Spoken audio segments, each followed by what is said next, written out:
Welcome back to Sempa 360, fearlessly contending with the lie that it is normal in Ethiopia for a man to marry another man. We're hearing from Dr. Seyum Antonius. He's a man, executive director of United for Life Ethiopia, who has brought his country together to have a national dialogue on this subject of homosexuality. Unfortunately, as it has happened in Uganda, those who come together to discuss and oppose in a democratic way are labeled haters, are labeled murderers, and they try to vilify them. But he has fearlessly proclaimed this. He's this week speaking at All Saints Church of Uganda, and he's holding a series of meetings on Wednesday night, evening, Thursday, and Friday. Dr. Seyum, you just held a meeting of all the people in Ethiopia, the leaders. What did they say? What was their collective voice? Bring homosexuality to Ethiopia? No. They all said, we don't want this thing to come to our nation in the name of human rights. And they openly said, we don't want your money. Because there was a threat from the Western nations that if we don't accept homosexuality as a rights issue, all the assistance, the funding that comes would be cut. And our people in one voice said, we don't need your money. We want our nation to be free from such immoral activities. Because it won't help our generation, it won't help our children, so we don't want it. That was the collective response. Now, when you made that statement, you made a proclamation. I saw the Orthodox Church, I saw Muslims in there, evangelicals. Isn't this unusual? Is this historical? The gathering? It's historical. It could be called the first in Africa as well. I mean, because all religious groups coming together in one voice saying no to homosexuality is historic. And it is also a milestone for Africa. That's how we consider it. Because, in fact, it's a model for other African nations to follow it. In our documentary which we did, we have clearly said that all other African nations should follow suit and denounce the agenda of homosexuality in being imposed in the African continent. Now, as a doctor, what is wrong with homosexuality? There are some people who have many arguments. They are like, look, what someone does in the privacy of their bedroom should be nobody's business. You people just keep quiet, leave the people alone, let them do what they want to do. It's their peace and freedom. Live and let live. How do you respond to somebody? First and foremost, I mean, telling the truth is not homophobia. I mean, we are telling the truth. And anything, I mean, any homosexual activity which is done in the, I mean, within a room will eventually go out and infect the other parts of the community. It's a lie that it will stay in the bedroom or wherever it is. It's a lie, because those people who practice homosexuality, it has been already researched and found out that they are pedophiles. They will go out and start abusing children. Even number one, gay rights activists are by themselves pedophiles. They have been accused of pedophile activities. The other problems with... well, just to add on that, first of all, when Americans and Europeans were told a lie that, oh, we just do it, leave us alone, leave us in privacy. That was about 20 years ago. But today, they're being forced to conduct marriages. Cake bakers are being sued that they don't make cakes for homos. Every company has to change its policy. Even foreign policy has to change. Now you can't even get to do business with USAID, with the proclamation of Obama that every grant of United States aid agency must have a component of pushing homosexuality. So what they were saying private, they were lying. They knew what they were doing. They want to take over, but they start by fooling you. Oh, it's just a privacy. In fact, Scott Lively, I don't know if you've ever heard of him. One of the things that he has written in his book, I forget which book, but he talks about the 4 stages of homosexuality. Stage number 1, they say, just leave us alone. We just want to be tolerant. And most people know that one. Stage number 2, they say, we are equality. Leave us, we just want to be. If I marry a woman, you marry a woman, I marry a man. But now you can't go back. Now they demand the same right. Stage number 3 is affirmative action. Exactly. Where they say, look, since we've been oppressed for such a long time, we also need special rights, like women rights. So for every 5 politicians, you want 3 gays. Exactly. 3 scholarship, they want 1 scholarship. The final stage it talks about is the stage of hate crimes, where any dissent is criminalized, where preachers have, the Bibles have to be put away, like in Canada. Pastors are forced to do gay weddings, and it creates a very hostile atmosphere. So most people only hear what they do in the privacy. They just know stage 1. They don't know stage 2. Exactly. They're equal. They don't know stage 3, affirmative action for homosexuals. They don't know stage 4, criminalizing any dissent, so that God, Bible, preachers, elders are now going to be held at the Hague, ICC.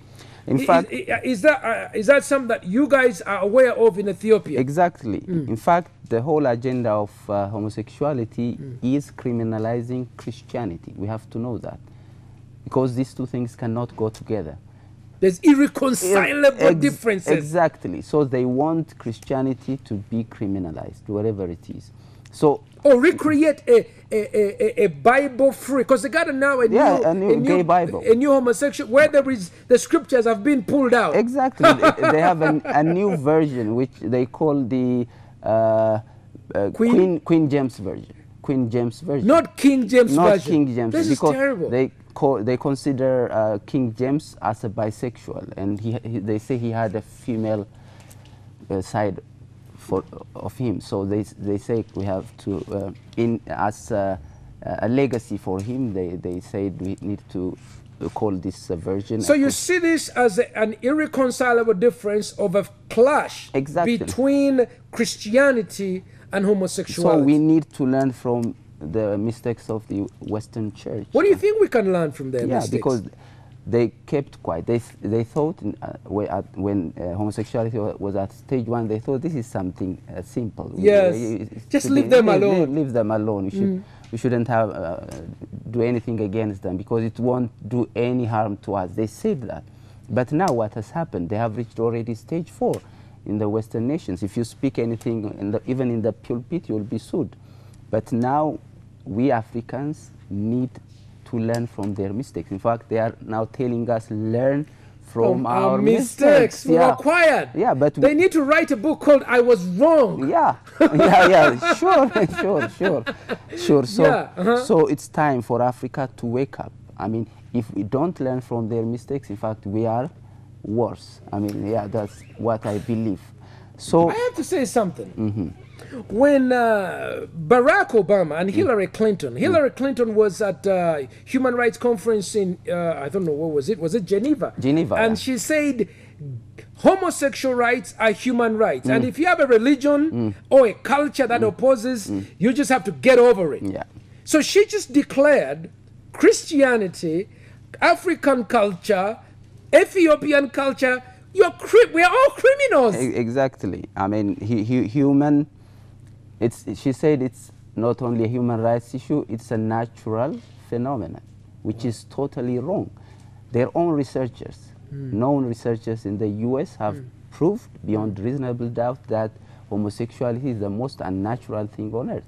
I mean, we need to talk about that as well if we have time, because what they do in secret, in fact, if you read their agenda, which they wrote some 25 years back in Warrenton, Virginia. If you go and look into it, you know what it says. We should not talk about what we do in secret.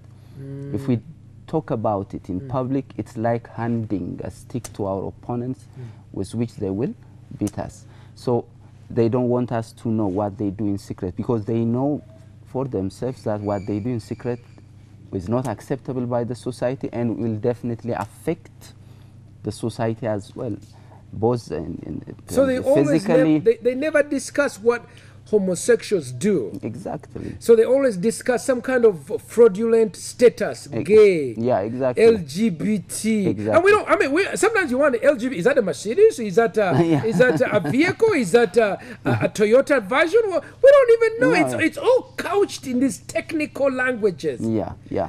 So, Now, when you guys make this decision, and you said, no, we don't want our children to do this. Now, you need to understand the power of foreign policy, that at the UN, they are making a policy. At Africa Union, they are making policies.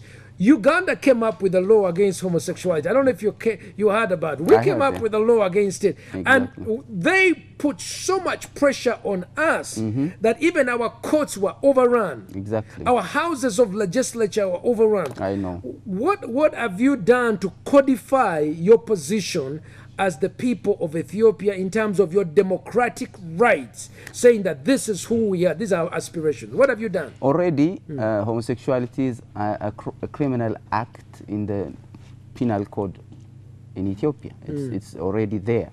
So what we are trying to do is we want to keep that law, not to be changed by external pressure. We have already asked the government. In fact, the meeting we did in 2015 in 2013, the African Union is not the first one. We did also another one earlier in 2010, and we asked the government clearly that this thing, I mean, the issue of marriage between a man and a woman should be clearly stated within our constitution. It should, because if it's stated there, it will have a definite legal protection. That's what we asked. And do you have definitions of gender? Because the other thing that I do is they redefine gender now. Because in Europe and America now, gender, that is a biological state of being either male or female based on your biological fact. Now it's no longer built on biological facts. Exactly. It's built on emotions. Exactly. That's what we say. And I really think that as a country, we need to have clear definitions of gender. Right now, it's not clear. I mean, do you have clear definition of gender? We have a clear definition of gender. There is no confusion about the definition of marriage. It's not between two people, like what the Westerners are saying. It's an act, a contract between a man and a woman. And where does marriage, the definition of marriage, come from? It comes from the Bible. I mean, it's God Himself who created marriage. It's not a Supreme Court anywhere, in the U.S. or not. So it is God who, if need be, who should redefine marriage, because it's His own making. So in this book, it's clearly written that marriage is between a man and a woman. Are you yourself married?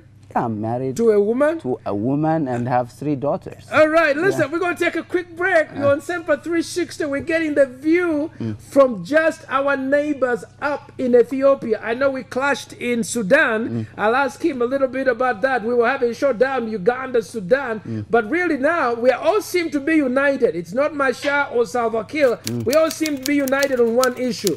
We cannot allow homosexuality to overrun Africa. Amen. Stay with us. When we do come back, we're going to find out about Dr. Seyu Antonios, Executive Director of United for Life, about marriage and what we can do as Africa to protect ourselves and our future. Stay with us on Sempa 360.